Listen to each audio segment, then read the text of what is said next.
안녕하세요. 카이스트 원자력미 양자공학과 최성민입니다. 최근 갑자기 월성원전 3중수소가 큰 논란이 되고 있습니다.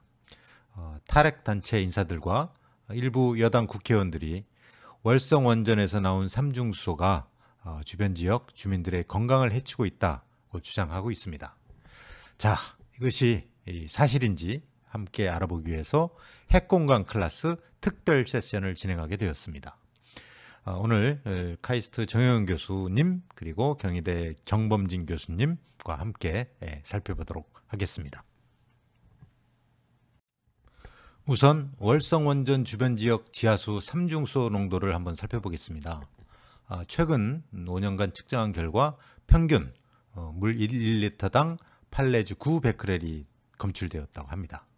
여기서 베크렐은 1초에 방사선 1개 방출한다는 뜻이 되겠습니다. 자, 그럼 이것이 얼마나 높은 방사능인가?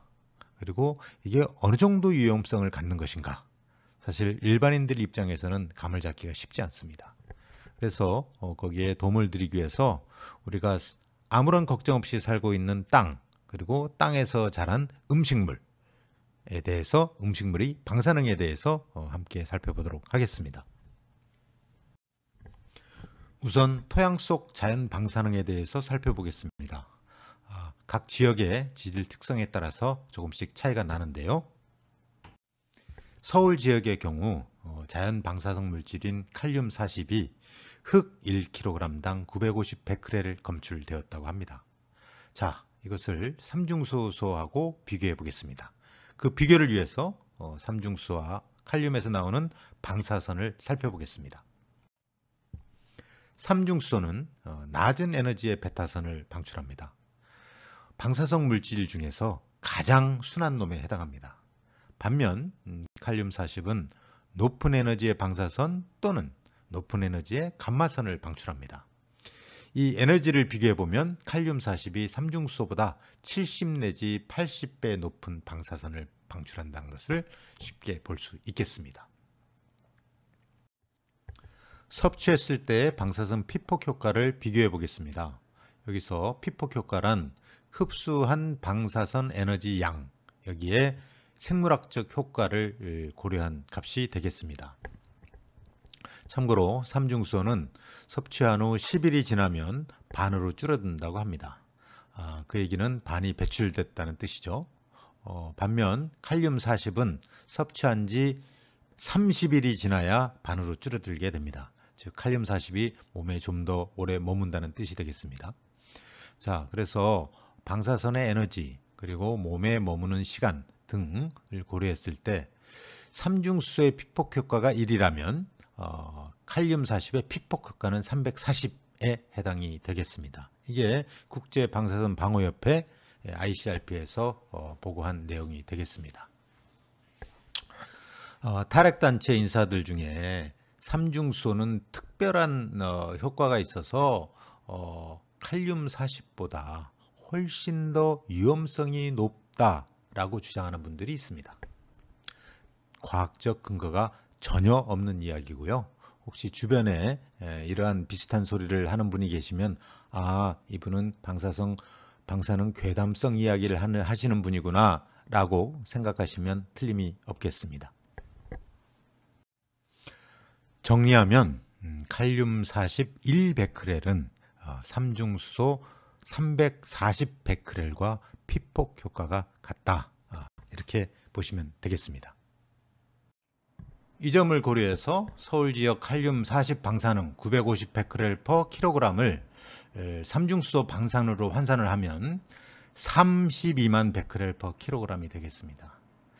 월성원전 주변 지하수 삼중수소 농도 8 내지 9 베크렐 퍼 킬로그램에 무려 3만 배 이상 높죠. 32만 하니까 매우 크고 높은 것 같은데요. 사실 이게 큰 것이 아니라 월성 원전에 있는 원전 주변에 지하수 삼중수소 농도가 사실은 매우 낮은 값이 되겠습니다.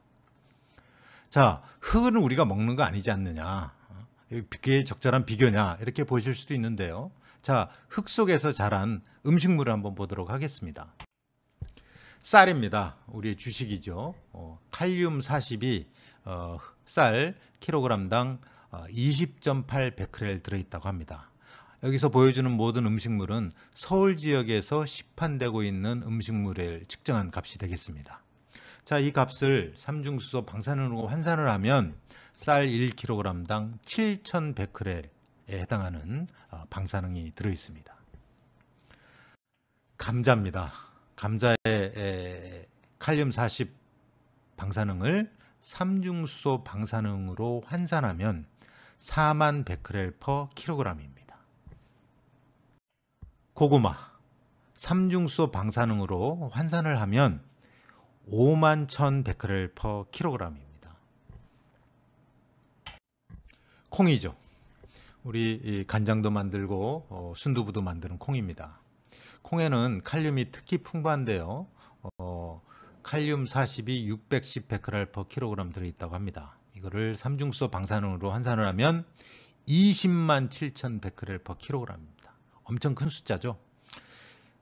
큰 숫자인데 다시 말씀드리지만 삼중수소의 방사능이 효과가 피부 효과 매우 낮기 때문에 이 환산한 경우에 이렇게 큰 값이 나오는 것에 불과합니다. 사실. 콩 종류인 커피콩에도 칼륨이 풍부하게 들어있습니다. 커피가루 1kg당 칼륨 40이 900 베크렐 들어있다고 합니다. 이것을 삼중수소 방사능으로 환산하면 30만 6천 베크렐 퍼 킬로그램이 되겠습니다. 자, 그럼 커피 한 잔에는 얼마나 많은 방사능이 들어있을까요? 커피 한 잔에 들어있는 칼륨 40 방사능을 삼중수소로 환산하면 4,900 베크렐에 해당한다고 합니다. 자, 그럼 농도는 어떻게 될까요? 물을 얼마나 타느냐에 따라 다른데요. 보통 크기 커피컵에다가 가득 채운다고 했을 때 13,000 베크렐 퍼 리터가 되겠습니다. 커피들 많이 마시죠? 저도 좋아합니다. 아침마다 모닝커피 마시는데요. 지금까지 별 탈 없이 잘 살고 있습니다. 자, 육류를 한번 보도록 하겠습니다. 모든 사람이 사랑하는 한우 소고기죠. 여기에도 칼륨 40이 65 베크렐 퍼 킬로그램 들어있습니다. 이것을 삼중수소 방사능으로 환산하면 22,000 베크렐 퍼 킬로그램입니다. 우리가 먹는 모든 음식물에는 자연 방사성 물질인 칼륨이 들어있습니다. 이것을 먹고 사는 우리 몸속에도 당연히 방사능이 존재하겠죠. 한번 살펴보도록 하겠습니다. 사람 몸속에는 칼륨 외에도 탄소 14, 폴루늄과 같은 방사성 물질이 들어있습니다. 몸무게 70kg라는 기준으로 봤을 때 제 몸무게가 대략 70kg입니다. 제 몸속에는 약 7,000 베크렐의 방사능이 들어있습니다. 1초에 7,000개의 방사선이 나오고 있다는 뜻이 되겠습니다. 자, 그럼 이러한 몸속 방사능에 의한 연간 피폭량이 얼마일까요? 0.3mSv, 바나나 3,000개에 해당하는 피폭량을 받게 되겠습니다. 자, 그럼 월성원전 주변 지역 지하수를 마셔서 동일한 피폭 효과를 나타내려면 얼마나 마셔야 될까요? 총 185만 리터를 마시는 것과 동일합니다. 매일 하루에 5,000리터, 그러니까 5톤씩 마셔야 동일한 피폭 효과를 나타내게 됩니다. 불가능한 이야기죠. 자, 삼중수소는 여러 방면에 사용되고 있습니다. 어떤 데 사용되는지 잠깐 살펴보겠습니다. 삼중수소를 손목에 차고 다니시는 분들이 제법 있으실 것 같은데요. 바로 야광 손목시계의 이 야광이 삼중수소를 이용해서 빛을 내는 것입니다. 이 시계 한 개에 삼중수소 2 내지 3억 베크렐이 들어있습니다. 인체에는 전혀 영향이 없습니다. 이 삼중수소에서 나오는 방사선 에너지가 워낙 낮아서 시계 안을 벗어나지를 못합니다. 비상구 표시등입니다. 여기에도 삼중수소가 사용되는데요. 엑시 사인 한 개당 삼중수소 9,000억 베크렐이 들어있습니다. 우리의 생명과 재산을 지켜주는 삼중수소라고 할 수 있겠습니다. 지금까지 땅속 자연 방사능, 거기서 자란 음식물 속 방사능, 우리 몸속 방사능을 살펴봤습니다. 월성 원전과 관련해서 나오는 삼중수소 농도가 진짜 위험한 것인지 아닌지 판단하시는데 도움이 되셨으면 합니다. 감사합니다. 안녕하세요. 카이스트 정용훈입니다. 제가 사실 삼중수소, 월성 삼중수소 이슈를 접하면서 가장 중요하게 그리고 가장 먼저 봤던 것이 주민의 안전성 부분이 되겠습니다. 데이터를 보시면 월성 지역 주변 주민들의 소변 중 삼중수소 농도, 요것이 이제 실제 피폭을 가늠할 수 있는 계측치가 되겠는데요.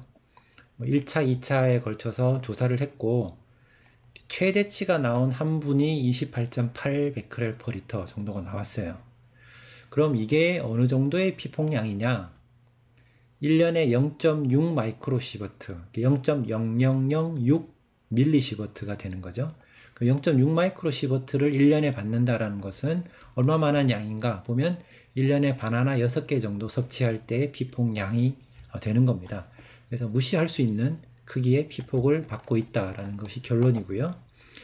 2차 조사에서는 한 절반 가까이로 줄긴 줄었습니다. 그런데 사실 바나나 6개에서 3.4개로 줄었다라는 것이 큰 의미를 가지진 않습니다. 더 안전해졌다라고 할 수도 없고 그냥 차이가 없고 둘 다 안전하고 아무 위해가 현재로서는 없다.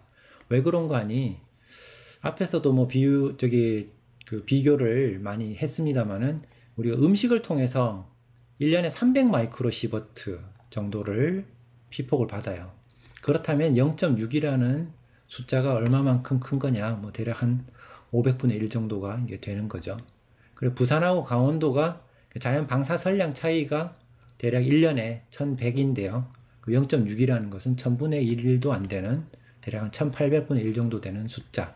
그래서 우리가 그냥 무시할 수 있는 양이 되겠다. 그래서 적어도 주민들의 안전에 있어서는 현재로서도 그 위해라는 것이 무시할 수 있는 양이고 경향을 봐도 그렇게 늘어나고 있는 경향은 아니고 줄어들고 있지만 줄어드는 것 자체도 그렇게 의미 있는 크기가 아니다. 그래서 주민 안전은 확실하게 지금 현재 보장된 상태에서 월성 삼중수소 문제를 들여다봐야겠다라는 결론을 내렸습니다.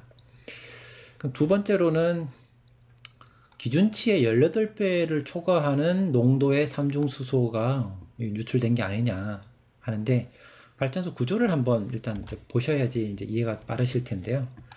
여기 원자로 건물이 여기에 있고요. 그리고 사용 해결료 저장하는 데가 바로 붙어 있습니다. 그리고 액체 폐기물을 처리하는 데가 여기 붙어 있고요. 전기를 만드는 터빈 빌딩이 여기에 들어 있습니다. 자, 그러면 이 사용 후 해결료 저장소라든지 묘하간에 이 삼중수소를 함유하고 있는 물이 수집이 되면 요 아래쪽에 이 건물 아래쪽에 배관이 쭉 있는데요. 요 건물 아래쪽에 배관을 쭉 타고 한 바퀴를 돌아서 이 바다 쪽으로 나가게 되는데 바다 쪽으로 나갈 때는 이제 희석이 돼서 나가도록 되어 있습니다. 발전소를 보시면은 원자로 건물이 있고 사용 해결료 저장소가 있고 터빈 건물이 있으면 이 아래쪽에 방사성 물질이 함유된 액체를 이렇게 관로를 따라서 쭉 이제 흘러가게 했는데 결국 끝에 가서는 최종적으로 이 희석 배출 지점까지 가게 되는데요. 이 희석 배출 지점에서의 배출 기준이 4만 베크렐/리터가 되겠습니다. 그런데 실제 배출은 10에서 20 베크렐 정도로 이제 하고 있고요. 이게 발전소 외부로 나갈 때의 기준이 되겠습니다. 자, 그런데 문제는 발전소 내부의 어떤 집수조에서 발견된 71만 3천 베크렐/리터라는 요 양에 대해서 배출 기준을 적용해서 18배라고 이야기를 한 거죠. 기준치라는 것을 잘못 적용해서 18배라는 계산은 맞았지만 결론적으로 틀린 이야기를 하게 된 겁니다. 그럼 이 71만 3천 베크렐/리터의 물은 여기다가 어떻게 됐느냐?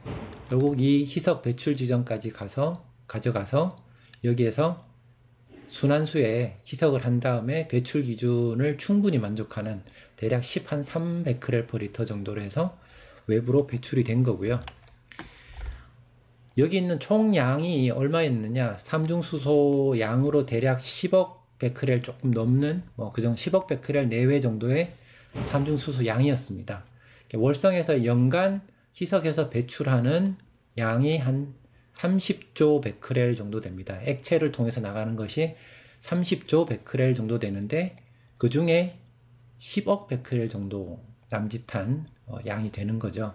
그렇다면 연간 배출하는 양에 비해서도 미미한 양이 배출 농도를 지켜서 정상적으로 배출이 된 것인데 기준치를 초과했다는 이제 오해를 가지게 된 겁니다. 그래서 이 안에서 발견된 것 때문에 그렇고, 그러면 이 농도가 왜 여기서 나왔느냐? 사용 해결료 저장소에서 나오는 흘러나오는 물 그래봐야 수천 베크렐 퍼 리터 정도였다면 그럼 왜 이게 71만이 됐느냐? 이제 그것만 남아 있는데요. 사실 이것도 이제 고농도는 아니고요. 71만도 그렇게 높은 건 아니지만 들어오는 유입되는 물에 비해서 높았기 때문에 이제 원인을 이제 규명을 한 거죠. 원인은 다른 게 아니고 이 배관 속에 있던 습분 속에 삼중수소가 있는데 그 습분이 여기 소량 고여 있는 물 속으로 쉽게 말씀드려서 이제 들어간 거죠. 전이가 됐다. 그래서 결국 여기에 소량의 물이지만 농도가 높은, 비교적 들어오는 물에 비해서 높은 71만이 생겼고, 나갈 때는 4만을 충분히 만족하는 13 정도로 돼서 나갔다. 그래서 기준치 18배 초과 유출이라는 것도 어떻게 보면 기준치 잘못 적용한 결과가 되겠습니다. 네, 이상입니다. 고맙습니다. 경희대학교 원자력공학과 정범진 교수입니다. 월성 원전의 사용해결료 저장소의 차수막이 손상되었다. 이런 문제도 제기되었습니다. 기본적으로 이제 사용해결료 저장소라는 거는 원자력 발전소에서 사용된 그리고 남은 해결료를 저장해 놓는 이제 수영장 같은 풀이라고 생각하시면 됩니다.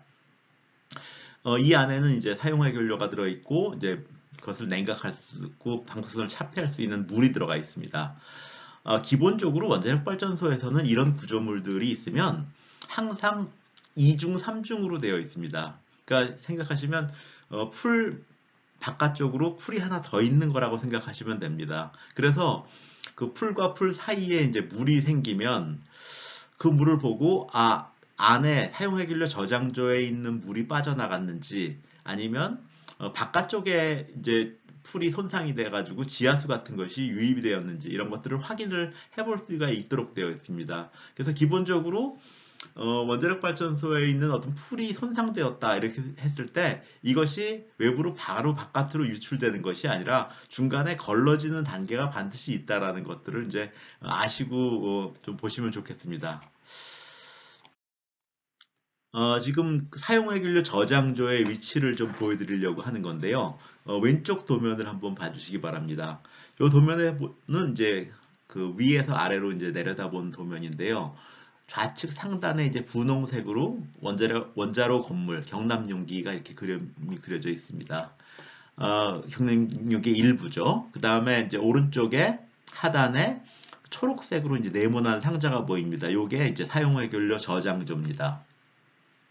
그리고 이제 경납 건물과 사용해결료 저장소의 사이에 경납 건물 여과 배기 설비라는 것이 있습니다. 이것이 이제 후쿠시마 원전 사고 이후에 중대 사고에 대처하기 위해서 추가적으로 이제 만든 설비입니다. 이 설비를 2012년도에 달았는데 설치하는 과정에서 그 사용해결료 저장소의 차수막이 손상되었다. 뭐 이런 주장이 제기되고 있습니다. 이 사용해결료 저장소를 옆면으로 좀 보시도록 하겠습니다. 이 그림을 보시면 우선 가운데 있는 이제 회색으로 되어 있는 게 사용해결료 저장소입니다. 그 안쪽으로는 이제 에폭시 라이너가 되어 있고요. 이제 물이 채워져 있습니다. 기본적으로 여기서 손상이 입게 되면은 수조에 물이 줄어들겠죠. 이걸 통해서 손상이 있는지 없는지를 확인할 수가 있게 됩니다. 또 바깥쪽으로 보시면 초록색으로 이제 차수벽이라는 게 있습니다. 그 물을 막는 벽이죠. 차수벽이 있고 하단으로 보면은 요 빨간색 선이 있습니다. 이게 바로 말씀드린 그 차수막 멤브레인입니다. 그리고 그 밑에 또 다른 구조물이 하나 또 있죠. 그래서 이제 그 옆으로는 이중으로 되어 있는 거죠. 회색 구조물과 초록색 구조물이 있고 아래로는 이제 3중 구조물이 되어 있는 겁니다. 이제 회색 풀 바닥이 있고 그 다음에 차수막이 하나 더 있고 그 밑에 또 다른 이제 구조물들이 있어서 물을 가둘 수 있도록 되어 있습니다. 그래서 이제 차수막이 이제 건전성을 유지하고 있는 경우에는 여기 보시면 파란색 태극 무늬가 보이죠? 파란색과 하얀색 태극 무늬. 이쪽으로 이제 물이 고이게 돼 있습니다. 이 물이 고이면 그때 이제 이 물에 대한 조사를 합니다. 그래서 만약에 방사성 농도가 높다. 그러면 이거는 사용하길래 저장조에 물이 빠져나간 것이다. 이렇게 판단할 수가 있고요. 방사성 농도가 높지 않다. 그러면 외부에 차수벽이 손상되면서 지하수가 유입됐다. 이렇게 볼 수 있는 겁니다. 그런데 만약에 이제 차수막이 손상이 된다. 그러면 이제 또 빠져나가는 것이 아니라 그 빨간색과 하얀색 태극무늬 쪽으로 이제 물이 고입니다. 이 물들은 이제 파란색 태극무늬 쪽이나 아니면 빨간색 그 태극무늬 쪽이나 다 모두 바로 나가는 것이 아니라 그것이 이제 모여져 가지고 나가는 구조가 되어 있습니다. 다시 말씀드리면 사용 후 해결료 저장조 차수막이 손상된 것이 외부로 방사성 물질이 유출됐다 이렇게 생각하시면 안 되는다 거다라는 말씀을 이제 드리는 거고요. 또 매우 중요한 사실이 지금 이 월성 1호기 사용 해결료 저장조의 차수막 손상 문제는 2018년도에 발견됐습니다. 그래서 이것을 가지고 규제기관과 협의하에 조치를 취하고 있는 중인 것이기 때문에 무슨 새로운 문제인 양 이렇게 얘기하면 곤란합니다. 그리고 이제 4호기 사용 해결료 저장조에서도 이제 감마 핵종이 검출됐다. 이런 게 있는데 이 에폭시 라이너가 손상되면서 감마 핵종이 좀 새나갔었던 모양입니다. 그것들이 이제 작년에 이미 에폭시 라이너 다 고쳤고 이제 더 이상 문제가 없는 문제를 이제 또 제기하고 있습니다. 그래서 정리하자면 월성 1호기 사용 해결료 저장조에서는 지금 그 차수막이 손상된 상태이고 아직 보수가 되지 않은 상태입니다. 그렇지만 삼중수소나 감마 핵종 검출이 안 되고 있고 차수막 손상 전과 후에 그 물의 삼중수소 농도 변화가 없습니다. 이것으로 보면 그 맨 안쪽에 있는 사용 해결료 저장조의 누수는 없다라고 보시면 되고요. 4호기도 지금 작년도에 이미 다 보수를 완료하고 있는 문제입니다. 그래서 지금 이 문제들은 이미 규제기관의 인지하에 조치가 취해지고 있는 문제들을 이제 다시 제기한 거다. 이렇게 이해하시면 되겠습니다. 고맙습니다.